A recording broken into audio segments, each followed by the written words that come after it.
ట్యాక్స్లు బీట్యాక్స్ పేరుతో జోరుగా వసూళ్లు మద్యం బిల్లులు అడిగితే బీట్యాక్స్ కట్టాలని హుకుం 5 నుంచి 7% దాకా ఇస్తేనే బిల్లు క్లియర్ 50 కోట్లు 40 కోట్లు బీట్యాక్స్ కట్టిన 2 ప్రముఖ లిక్కర్ బ్రాండ్ కంపెనీలు డిస్టరీలకు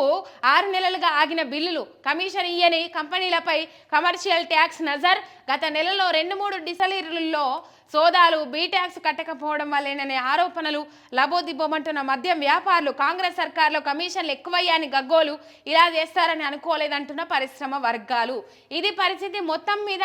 ముందుగా కమిషన్లే అప్పనంగా మింగేస్తుర్రట పనిలే చేసింది లేదు ఏం లేదు కానీ ఎక్కువ మొత్తం భారము ఒత్తిడి పెంచుతా ఉన్నారట ఆంబుక్క పెడతా ఉన్నారట కమిషన్లు మింగేస్తా ఉన్నారట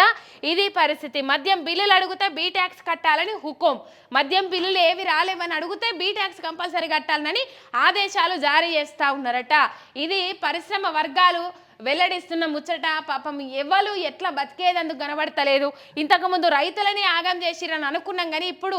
వ్యాపారాలు చేసుకునేటోళ్ళ నోట్ల కూడా మట్టు కొడతా ఉన్నది కాంగ్రెస్ సర్కార్ అని చెప్పేసి ఈ అంశాన్ని బట్టి చూస్తే అర్థమవుతా ఉన్నది రాష్ట్రంలో అనధికార ట్యాక్స్ వసూళ్లతో కొందరు పేటరేగిపోతున్నారు అందిన కాడికి దోసుకుంటున్నారనే ఆరోపణలు వస్తున్నాయి అయితే ఎక్సైజ్ పరిధిలోని కంపెనీల్లో ప్రస్తుతం బీట్యాక్స్ బెంబేలెత్తిస్తోందని తెలుస్తోంది ఎన్నడూ లేని విధంగా తమకు రావాల్సిన పైసలకు ఈ ట్యాక్స్ తలనొప్పి ఏంటని పరిశ్రమ వర్గాలు ప్రశ్నిస్తున్నాయి అయినా తగ్గేదేలే అని పర్సంటేజ్ అందితేనే పైసల పైలు ముందుకు కదులుతుందని తెగేసి చెప్తున్నారని అంటున్నారు దీంతో ఏం చేయాలనో అర్థం కావడం లేదంటున్నారు ఇది పరిస్థితి రాష్ట్రంలో కొద్ది రోజులుగా కొత్త ట్యాక్సులు అమల్లోకి వచ్చాయని ప్రచారం జరుగుతుంది R tax RR tax B tax ఇలా వివిధ పేర్లతో వ్యాపారవేత్తలు రియల్ ఎస్టేట్ రంగంలోని వాళ్ళ నుంచి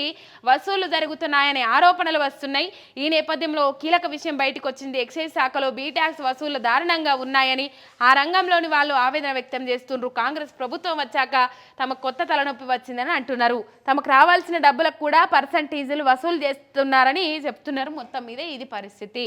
వసూళ్ల దందాలు వసూళ్ల రాజాలు అయిపోయినరు మొత్తం మీద వసూలు చేసుకుంటా వాళ్ళ బిజినెస్లు దెబ్బతీసుడే కాకుండా వాళ్ళకు రావాల్సిన పైసల నుంచి కూడా పర్సంటేజ్ లాక్కొని అప్పనంగా ఆంబుక్క పెడుతున్నారని చెప్పేసి అయితే ఇక్కడ క్లియర్ కట్గా వాళ్ళ బాధలు అయితే ఇక్కడ మనకు కనబడతా ఉన్నాయి